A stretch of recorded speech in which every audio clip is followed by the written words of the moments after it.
इंद्रिय स्थान का हमारा चतुर्थ अध्याय है इंद्रियानिक इंद्रियम।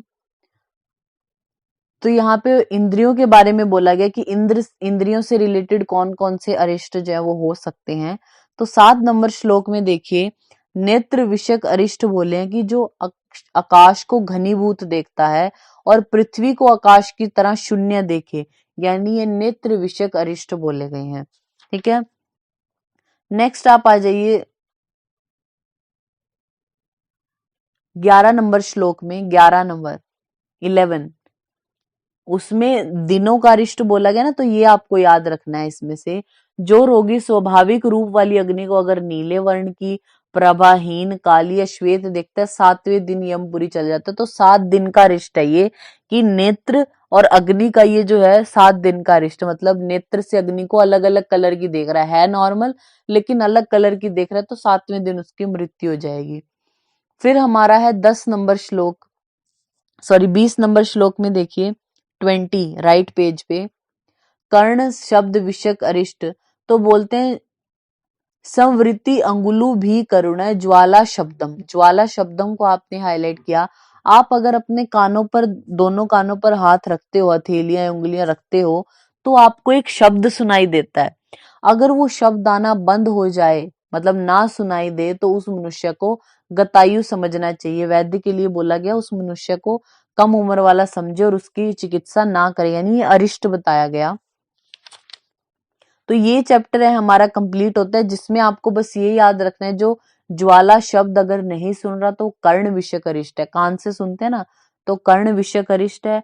और बोलते हैं जो हमारा व्यक्ति अगर वो अग्नि को अलग अलग वर्ण की देखे, जो स्वाभाविक है, वो 7 दिन में मृत्यु हो जाती है। नेक्स्ट हमारा 5वां अध्याय है पूर्व रूपम इंद्रियम। ये इंपॉर्टेंट चैप्टर है यहाँ का। पूर्व रूपम यानी पूर्व रूप संबंधी अरिष्ट बताए गए हैं यहाँ पे, कि कौन से जो व्याधि हैं, अगर उसमें ऐसे ऐसे पूर्व रूप आए तो वो अरिष्ट समझे जाते हैं।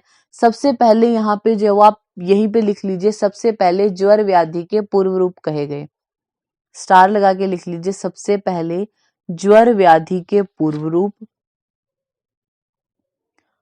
अंतिम बहिरायाम के पूर्व रूप। सबसे पहले जो अरिष्ट बताए गए हैं ना पूर्व रूपों से रिलेटेड, तो सबसे पहले बताए गए हैं ज्वर के, और सबसे लास्ट बहिरायाम के। बहिरायाम आप देखिए 7 नंबर श्लोक है जो, इसमें देखिए बलम च हीयते यस्य प्रतिष्ठाय च वर्धते। राजक्षमा अब ज्वर वाले हमें नहीं पढ़ने, रक्षमा वाले देखिए, अगर पेशेंट का बल तो कम होता जा रहा है और प्रतिशाय बढ़ता जा रहा है।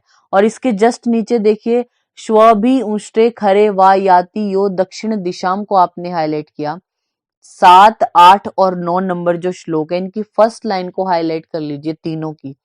बल पेशेंट का कम होता जा रहा है, प्रतिशाय बढ़ता जा रहा है, और वो देखता है अपने स्वप्न में कि वो कुत्ते, ऊंट या फिर जो खर होता है, नहीं गधे के ऊपर सवारी करके दक्षिण दिशा की ओर जा रहा है। और प्रेत सह पैबीन मदम स्वप्ने च कृष्यते सुना।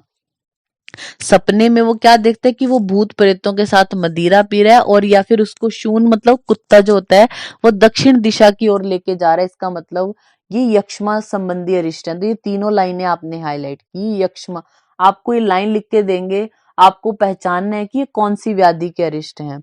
नेक्स्ट देखिए 11 नंबर जो श्लोक है, 11 नंबर श्लोक में आप हाईलाइट कर लीजिए रक्त शस्त्रंग सर्वांगो रक्त वासा मुहुर हसनम को आपने हाईलाइट किया। यह स्वप्ने हृष्यते नार्या स रक्तम प्राप्य वसीदति। बोलते हैं कि पेशेंट क्या है, संपूर्ण बॉडी के अंग लाल हो गए, उसके रक्त वर्ण के वस्त्र धारण उसने कर रखे हैं, बार बार हंसता है, और स्त्री उसको दक्षिण दिशा की ओर अगर ले जाती हुई दिखती है, तो इसका मतलब वो रक्तपित्त से ऐसा व्यक्ति मर जाएगा, यानी ये अरिष्ट बोले गए।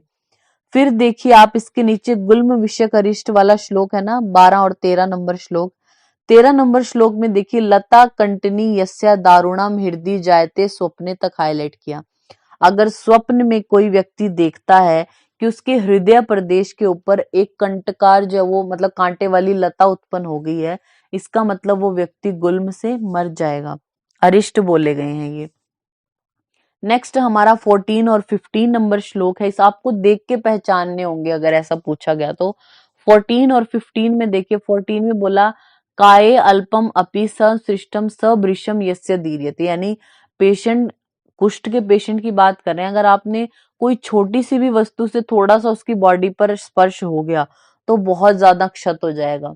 और सेकंड लाइन में देखिए, नग्नम आज्या विसक्तम जुहुतो अग्निम अचर्षितम पद्म आनी जायन्ते पद्मानी उर्सी जायन्ते स्वप्ने, बोलते हैं कि पहले तो क्षत के बारे में बता दिया कि टच तो थोड़ा सा किया था लेकिन पेशेंट को व्रण बहुत ज्यादा बड़ा बन गया, और वो स्वप्न में क्या देखता है कि वो बिल्कुल नग्न होकर, यानी बिना वस्त्र के जो है वो पूरी बॉडी पर उसने घृत लगाया हुआ है, और बिना अग्नि वाले, जिसमें अग्नि प्रज्वलित नहीं है, ऐसी जगह पे वो हवन कर रहा है, बिना अग्नि वाली जगह पे हवन कर रहा है, नग्न बैठा है और पूरे शरीर पर घृत का लेप किया हुआ है, और उसके उर प्रदेश पर जो है वो उसको लगता है कि कमल का फूल उत्पन्न हो गया। तो अगर उसको लगे हृदय प्रदेश पर कंटकरी लता उग गई है तो गुल्म का है वो, और उर प्रदेश पर पद्म उग गया तो वो हमारा कुष्ठ का पूर्व रूप है, अरिष्ट वाला। नेक्स्ट 16 और 17 में देखिए, फर्स्ट लाइन दोनों की हाईलाइट कर लीजिए। स्नातानुलिप्त गात्रे अपि यस्मिन ग्रंथनिका मक्षिका, बोलते हैं जिस व्यक्ति ने स्नान कर लिया, चंदन आदि का लेप भी लगा दिया, और फिर भी उसके ऊपर मक्खियां आकर बैठ रही हैं, पर मेह के पेशेंट की बात कर रहे हैं, अगर उसने नहा लिया, लेप वगैरह लगा लिए, फिर भी उसके ऊपर मक्खियां ज्यादा बैठ रही हैं तो, और सेकेंड इसमें देखिए नीचे वाली लाइन में से जस्ट नीचे, स्नेहम बहुविधम स्वप्ने चंडाले सह पीबेत, यानी स्वप्न में वो चंडालों के साथ अनेक प्रकार का जो है वो स्नेह पीता है, तो यानी वो प्रमेह विषयक अरिष्ट बोले गए हैं। फिर हमारा आता है 19 नंबर श्लोक में, आप देखिए 19, इसमें आहार द्वेषिण पश्यन लुप्त चित्त उद्धर्तित्व को आपने हाईलाइट किया। अगर उन्माद के पेशेंट की अब बात हो रही है, उन्माद का पेशेंट अगर खाने से द्वेष करने लग जाए, और बोलते हैं लुप्त चित्त हो उसका, और उदर्द उदर्द पेशेंट को हो जाए, और देखिए 21 नंबर है ना, जो 21 नंबर श्लोक की फर्स्ट लाइन में, नृत्यम रक्षो गणेश आका, यानी स्वप्न में जो वो राक्षसों के साथ नाचता हुआ पानी में डूब जाता है। आप चाहो तो इसकी हिंदी में देख लो, ये पेज है ना, जो पेज के बॉटम से थर्ड लाइन लास्ट में, जो व्यक्ति स्वप्न में राक्षसों के साथ नाचता हुआ जल में डूब जाता है तो उसको क्या बोला, उन्माद संबंधी अरिष्ट बोले हैं। फिर हमारा है राइट पेज पे अपस्मार वाले 22 और 23 में क्या बोला, असतम पश्यत यह शृणोति अपि असत स्वनान, यानी व्यक्ति जागते हुए भी क्या होता है, अंधेरे में न रहने पर, मतलब जाग रहा है, अंधेरा नहीं है वहां पे लेकिन फिर भी अंधकार उसको दिखाई दे रहा है, या फिर जो शब्द है नहीं उनको सुन रहा है। और 23 में देखिए, मतम नृत्यम आविद्धम प्रेतो हरति यो नरा, यानी स्वप्न में देखता है कि वो नाच रहा है, और जो प्रेत हैं उसको सिर को नीचे करके, मतलब उसके पैरों से उसको पकड़ के सिर नीचा करके जो है वो लेके जा रहे हैं उस व्यक्ति को, तो वो अपस्मार से मरेगा। आपको इन चीजों से डरना नहीं है ना, आपको ये श्लोक याद करने, बस आपको ये हिंदी में याद होना कि किसमें कौन से लक्षण है, या फिर श्लोक देख के आपको पहचानना है कि ये किस व्याधि के अरिष्ट बोले गए हैं। नेक्स्ट है हमारा बहिरायाम संबंधी अरिष्ट बोले गए 24 और 25 में, तो इनकी भी पहली पहली लाइन को आपने हाईलाइट किया।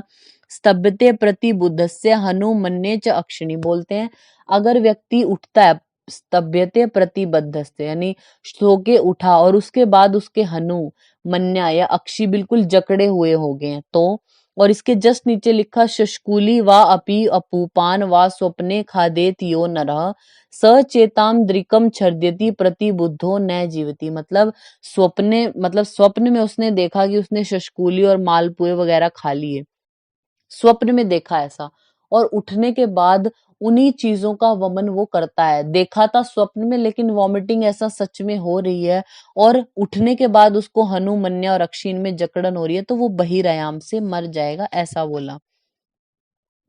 फिर आप आ जाइए 41 नंबर श्लोक में। 41 नंबर श्लोक में बताया स्वप्न और दोष संबंध, बोलते हैं दारुण समय यानी मृत्यु काल में अति बलवान जो वात पित्त और कफ दोष हैं, इन दोष ये जब मनोवाही स्रोतस को पूर्ण कर देते तब भयंकर स्वप्नों को मनुष्य देखता है। तो इस चैप्टर में स्वप्नों के बारे में बताया गया पूर्व रूप इंद्रिय अध्याय में 5 नंबर में। 43 श्लोक को आप हाईलाइट कर लीजिए पूरे को। 43 दृष्ट श्रुत अनुभूतम च प्रार्थितम कल्पितम तथा भाविकम दोषजम च स्वप्नम सप्तविधम। स्वप्न 7 तरह के होते हैं। दृष्ट, कोई चीज देखी हुई हो तो सपने में आ जाती है आपको। श्रुत, सुनी हुई हो। अनुभूत, फील आपने की हो। प्रार्थित, किसी चीज की इच्छा हो, कल्पना की हो किसी को, या फिर इन फ्यूचर वाली चीजें कई बार दिख जाती हैं, या फिर दोषों की वजह से जो स्वप्न आते हैं। तो स्वप्न जो है हमारा 7 तरीके का होता है। अब आप पेज के टॉप पर लिखिए, हम आपको वर्ड लिखवा रहे हैं B D. B D, P K, sad. याद रखने का क्या तरीका है? B D P K sad. B और डी, पी के मतलब पी लिखना है और के, और sad SAD। B D P K sad. जो बीडी है इसमें, बीडी का मतलब भाविक और दोषज है, इसके ऊपर एरो करके लिख दीजिए फलदायक। बीडी जो होते हैं हमने बताया, यानी भाविक और दोषज, ये तो होते हैं फलदायक। और जो ये पी के सैड है मतलब प्रार्थित है, कल्पित है, श्रुत है, अनुभूत है या दृष्ट है, ये होते हैं निष्फल। ये 7 जो टाइप हैं इनमें 2 होते हैं फल देने वाले, जो भाविक और दोषज है। बाकी जो 5 हैं वो निष्फल होते हैं। आप यही लिख लीजिए Kashyap is equal to 10 type. स्वप्न के उन्होंने निष्फल जो स्वप्न है वो 10 टाइप बताए। 10 टाइप्स। 44 नंबर श्लोक में आइए आप। 44 उसकी हिंदी देखिए। हिंदी देखिए 44 की। दृष्ट, श्रुत, अनुभूत, प्रार्थित और कल्पित, ये 5 स्वप्न निष्फल, ये हम पीछे लिख ही चुके हैं, मतलब इनका कोई फल नहीं होता। और जो स्वप्न दिन में देखा गया हो, बहुत छोटा हो या बहुत लंबा हो, वो भी कभी फल देने वाले नहीं होते। ठीक है। नेक्स्ट देखिए 45 में।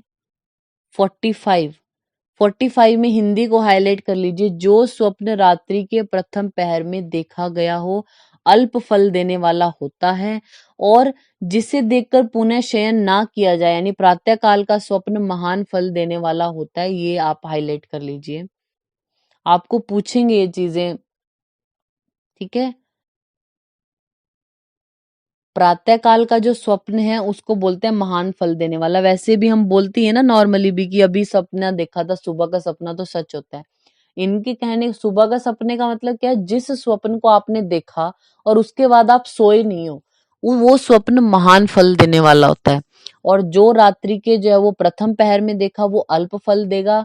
बाकी जो बहुत लंबा स्वप्न था, बहुत छोटा था, दिन में देखा गया था, ये जो 5 तरीके के हैं हमारे, ये क्या होते हैं? कोई फल देने वाले नहीं होते। तो ये हमारा इंद्रिय स्थान है जो उसके 5 नंबर चैप्टर कंप्लीट हुआ।